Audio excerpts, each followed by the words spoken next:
वंदे मातरम। नमस्कार, जय श्री राम। कुछ बंधुओं का मुझे बराबर ये कमेंट्स में ये बात आती रही, उनकी चिंताएं कहीं प्रकट होती रही मेरे दूसरे वीडियो के ऊपर, जो कहीं न कहीं अन्य विषयों पर रहते हैं। लेकिन मैं जब भी सुशांत और दिशा से संबंधित किसी केस पर, उस केस पर या उनके विषय में, या कि इसमें उनके जो आरोपी है, अपराधी है, मैं अपराधी कहूँ ज़्यादा सही हो शायद, तो मैं बराबर पूरी संजीदगी से उस विषय को लेके आता रहा हूँ, पहली बात आ रहा हूँ। और आपके जो कमेंट होते हैं, चाहे मेरे दूसरे किसी वीडियो के ऊपर आपका कमेंट हो, तब भी मैं वहाँ भी पढ़ता हूँ। और एक एक कमेंट, मेरा कोई कर्मचारी नहीं है और मैं कोई कर्मचारी रखता नहीं हूँ। सामान्यतः थंबनेल बनाने वाले मेरे कुछ बाहर के बंधु हैं, वे थंबनेल बना के भर उसको फिर जारी करते हैं। लेकिन मैं बाद में अपने अपने वीडियो को मैं स्वयं रिकॉर्ड करता हूँ, स्वयं देखता हूँ।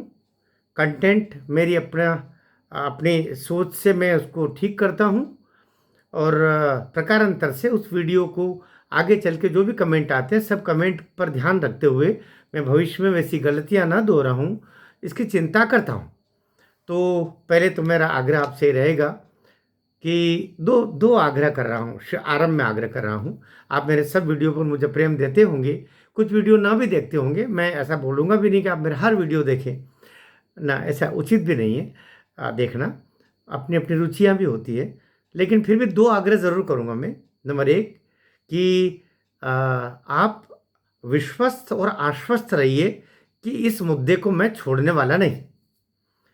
बाकी लोग क्या करते हैं ये उनकी अपनी आत्माएं जाने, लेकिन मैं इस मुद्दे को न छोड़ूंगा और न छोड़ने वाला हूँ। बल्कि जहाँ कहीं से हो, मैं गड़े मुर्दे उखाड़ उखाड़ के लाऊंगा और आपसे फिर इस मुद्दे पर बात करके हम इसको मुद्दे को जिंदा रखेंगे। मैं आपसे बार बार कहता रहा हूँ, इस मुद्दे को नहीं मरने देना है। आपका जो सिस्टम है ना, सड़ा हुआ सिस्टम, आपका जब कह रहा हूँ मैं अपना भी कह रहा हूँ, ये सिस्टम चाहता है कि आप सिस्टम से बाहर हो जाओ, और हमें सिस्टम से बाहर नहीं होना है। हमें इसी सिस्टम में रह करके इसी सिस्टम से न्याय लेना है। जो अपराध हुआ है उसके खिलाफ सजा दिलवानी इसी सिस्टम में रह करके। इसलिए ये सिस्टम कितना ही सड़ा हुआ हो, ये सिस्टम कितना ही दोगला हो, ये सिस्टम कितना ही अपराधियों को संरक्षण देने वाला हो, ये सिस्टम कितना ही पूंजीपतियों को, धन कुबेरों को, हत्यारों को जो जो डरा देते हैं, न्याय के रास्ते में जो लोग रहते हैं उनको परे हटा देते हैं, उनके खिलाफ हमें लड़े रहना है। और उनका संरक्षण देने वाले इस सिस्टम को में हमें बने रहना है। बस बने रहेंगे तो मान के चलिएगा हम दुश्मन के सामने तने रहेंगे और वो परास्त होगा। चोर के बारे में कहा जाता है ना कि चोर की पीठ होती है, सीना नहीं होता। जो सत्य होता है, जो न्याय पक्ष होता है, वो जब आगे बढ़ता है तो चोर पीठ दिखा के भाग लेता है, अन्याय पीठ दिखा के भाग लेता है, अधर्म पीठ दिखा के भाग लेता है। तो इसलिए हमें लगे रहना है, डटे रहना है, क्योंकि हमारा सदपक्ष है, सही पक्ष है। जो सतीश सालियान जी ने जो पिटिशन रखी ना कि मेरी बेटी की हत्या हुई है, उसका कहते हुए भी बहुत दुख होता है मुझे। बेटी के साथ ठीक नहीं हुआ है, सामूहिक रूप से उसके साथ ठीक नहीं हुआ है। तो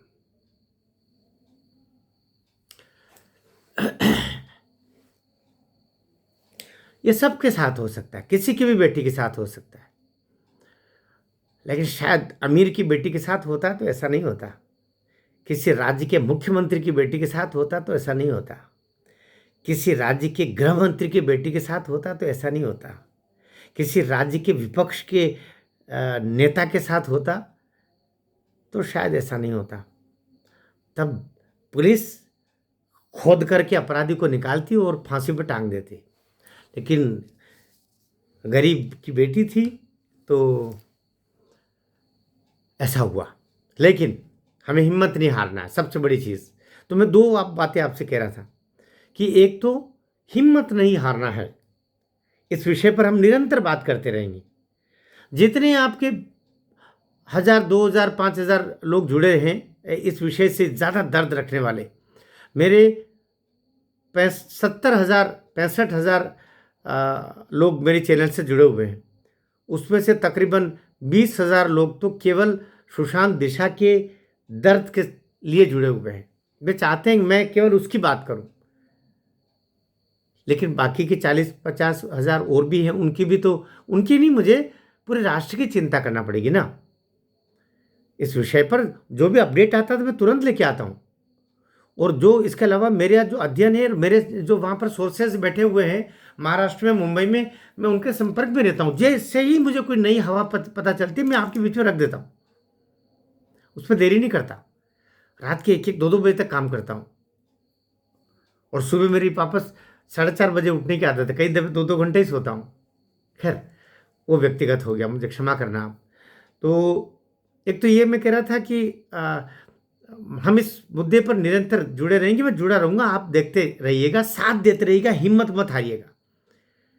आपके व्यूज़, आपकी वीडियो पर कमेंट कम होने लगते हैं तो मुझे दर्द होता है कि मैं नहीं हार रहा हूँ, ये कैसे हार रहे हैं।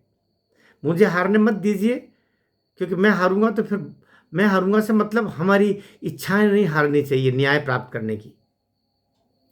एक तो ये, दूसरा कि लानत मलानत मत भेजिएगा। दूसरे वीडियो भी बनाना पड़ते हैं, स्वाभाविक बात है, और विषय भी तो आएंगे ना। जो अभी यूजीसी गाइडलाइन का जो है, जो चल रहा है अभी बांग्लादेश में जो तारीख जे आए हैं, उन्होंने नई तारीखें दे दी है। भारत के साथ कैसे रिश्ते होंगे, ट्रंप के टैरिफ, लोकसभा में राहुल गांधी की मूर्खाना बातें, मूर्खाना हरकतें, एपस्टीन की फाइल में क्या कुछ मिल रहा, और उत्तर प्रदेश में क्या कुछ हो रहा, अभी मुक्तेश्वरानंद जी हो या उत्तम स्वामी जी हो या जो कुछ भी चीज़ें तो लेने के आना पड़ेगा। राजपाल यादव क्यों गया जेल, और अब तीसरी बार क्यों जाएगा? अभी क्या आपका समझे, तो 2 बार गया, और भी जाएगा। तो ऐसे बहुत सारे मुद्दे आएंगे जिन पर बात करना रहती है। फिल्मों का भी मेरा शौक है, फिल्मों पर भी मैं कभी कभी वीडियो देता हूँ। जिन हीरो हीरोइनों को मैं कभी पसंद करता रहा, वो कुछ गलत काम करते दिखते तो मैं उनको फिर रगड़ के रख देता हूँ, उनको मतलब उनकी लानत मलानत करता हूँ, रगड़ के रख देता हूँ। एक मुहावरा है, मतलब क्षमा करना, अच्छा शब्द नहीं था, लेकिन क्षमा करना आप, एक मुहावरा है, मतलब मैं उनको फिर धो के रख देता। अब धो के रख देना मतलब धो के रखना नहीं होता, लेकिन ये एक बात है। तो उलाहना देना मतलब, हाँ, रगड़ के रख देना मतलब उलाहना देना। मैं छोड़ता नहीं, माफ़ नहीं करता। तो मोदी जी, जो मैं वो व्यक्ति हूँ जिसने हर हर मोदी, घर घर मोदी नारा दिया, लेकिन मैं यूजीसी गाइडलाइन पर मैं उनके साथ साथ सहमत नहीं हूँ। तो ज़रूरी थोड़ी है आपके किसी बात से आप सब सहमत हो जाओ, क्यों होंगे भाई? हम मनुष्य हैं, रोटी खाते हैं, हमारी अपनी ओपिनियन तो होगी ना। तो मैं और आप, मेरी ओपिनियन के साथ देश की ओपिनियन भी तो कुछ होती होगी। जो करोड़ों करोड़ लोग हैं उनकी भी तो अपनी ओपिनियन होगी, उनके साथ तो चलना पड़ेगा। तो इसलिए मेरे कहने का निवेदन क्या, मेरे कहने का निवेदन ये कि मेरे अन्य वीडियो भी आए तो भले बड़ा नहीं, अच्छा विषय लगे तो थोड़ा बहुत ज़रूर देखा करो आप उनको। मैं गलत अपेक्षा तो नहीं कर रहा, मेरा मन है कि मेरे मेरे आप बाकी भी देखिए, बाकी भी थोड़ा थोड़ा देखिए, लेकिन देखिएगा। मैं आगे सेवानिवृत्त प्रोफेसर रहा हूँ, कानून का विद्यार्थी हूँ, तो निरर्थक बातें तो मैं नहीं करता हूँ। गपशप जरूर चैनल का नाम है, लेकिन इतनी बेकार बातें नहीं करता। कभी कभी ज़रूर मैं कवि हूँ तो हंसी मजाक कर लेता हूँ किसी किसी वीडियो में, तो वो आप मुझे क्षमा करते ही हैं, आगे भी क्षमा कीजिएगा। तो हम बात कर रहे हैं कि सुप्रीम कोर्ट में इस केस को ले जाया जाए। इसमें क्या दिक्कत है? इस पर हम इस पर बात 1-2 मिनट का आप कहेंगे यहाँ तक तो खींच के लाया, दरअसल मैं बहक गया था थोड़ा सा, मुझे क्षमा करना आप। सुप्रीम कोर्ट में बेशक इस केस को ले जाया जा सकता है। 2 स्थितियां होंगी। पहले हमें वहां सीधा सुप्रीम कोर्ट जाना होगा। सुप्रीम कोर्ट जाकर के और वहां पर भले ही स्वयं सतीश सालियान खड़े हो जाए। याद रखिए कि ट्रायल कोर्ट में तो एडवोकेट ज़रूरी है, लेकिन हाई कोर्ट और सुप्रीम कोर्ट में व्यक्ति खुद जाके अपने पैरवी कर सकता है। खुद मेरी ये परेशानी है और मैं न्याय चाहता हूँ, और उसको प्रमुखता से सुना जाता है। आपको जानकारी होना चाहिए, प्रमुखता से सुना जाता है और उस पर न्याय होता है। जैसे अभी एक नीट में एक लड़का स्वयं गया AWS पर लाभ लेने के लिए, कोई नहीं था तो पैरवी खुद की। क्यों नहीं कर सकता? देश का हर नागरिक अपनी पिटीशन पर खुद खड़े होकर के न्याय मांग सकता है। मेरे पास नहीं पैसे कोई किसी वकील के लिए, मेरी ये परेशानी, सिंपल आवेदन लेके खड़ा हो जाए, उसको सुनना पड़ेगा और न्याय देना पड़ेगा। यही तो है, यही तो बाबा साहब का संविधान है। यदि बाबा साहब के साथ में 329 लोग और भी थे, सब लोगों ने मिलकर बनाया। लेकिन उनको यश दें, क्योंकि यश देना अपने संस्कारों में भी है और ये सही भी है। उस विषय पे जाना नहीं चाहिए अभी, क्योंकि बाबा साहब अम्बेडकर होना बड़ी बात है, आसान बात नहीं। इसलिए सदैव आदरणीय लोगों को, वे केवल दलितों के ही नहीं, वे हर समाज के मुखिया है, इस राष्ट्र के पहचान के चिन्ह हैं। जैसे महात्मा गांधी, जैसे बाबा साहब अम्बेडकर, जैसे भगत सिंह, जैसे सुभाष चंद्र बोस, जैसे सावरकर, एक लंबी फहरिस्त है। इन सब का आदर होना चाहिए, सबका आदर होना चाहिए। इन्होंने राष्ट्र के लिए बहुत कुछ किया, लेकिन मैं कुछ लोगों को नहीं कर, चलो हम फिर बैठ जाएंगे, तो हम इसको वहाँ ले जा सकते हैं। लेकिन उसके लिए हमें सतीश सालियान स्वयं या नीलेश ओझा जी उनकी तरफ से खड़े हों, और नीलेश ओझा जी को अगर व्यक्तिगत रूप से इसमें कुछ दिक्कतें हो, क्योंकि वो ही यहाँ पर भी खड़े हो रहे हैं, तो कोई तीसरा वकील भी हो सकता है जो वहाँ पर खड़े होकर के बताया कि मेरे केस का इसी तरीके से हो रहा है, पहले 5 साल तक ऐसा ऐसा हुआ।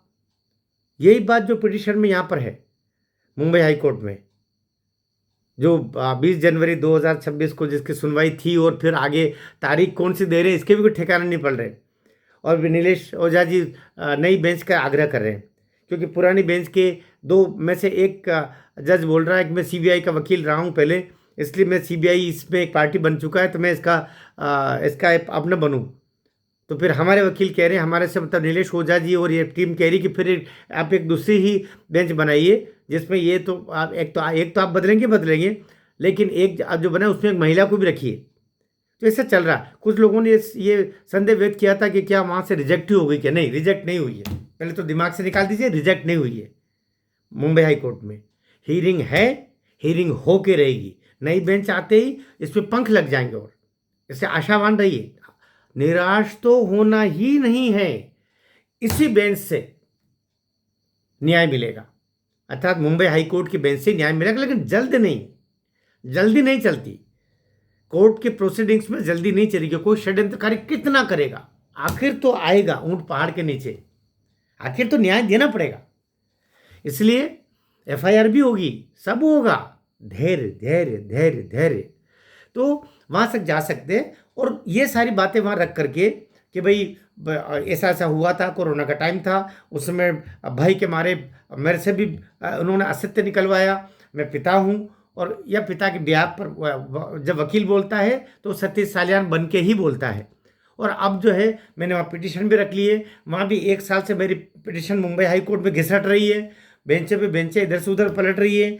जज लोग वहाँ से कोई ट्रांसफ़र होकर के गोवा जा रहा है, कोई कह रहा है कि मुझे इस केस को सुनना नहीं है। एक पहले मोहतरमा न्यायमूर्ति जी आई थी, जो पहले उद्धव की पार्टी से संबंधित उसके पतिदेव थे। मैं बहुत परेशान हूँ, आप मेरा उसको सुनो, सूर्यकांत जी के पास जाए बात, और फिर वहाँ पर इसकी हीयरिंग हो जाए और वहीं से सीधा डायरेक्शंस हो जाए FIR से लेकर के सब कुछ, और ये फाइल सीधी चली जाए सुप्रीम कोर्ट, ऐसा हो सकता है।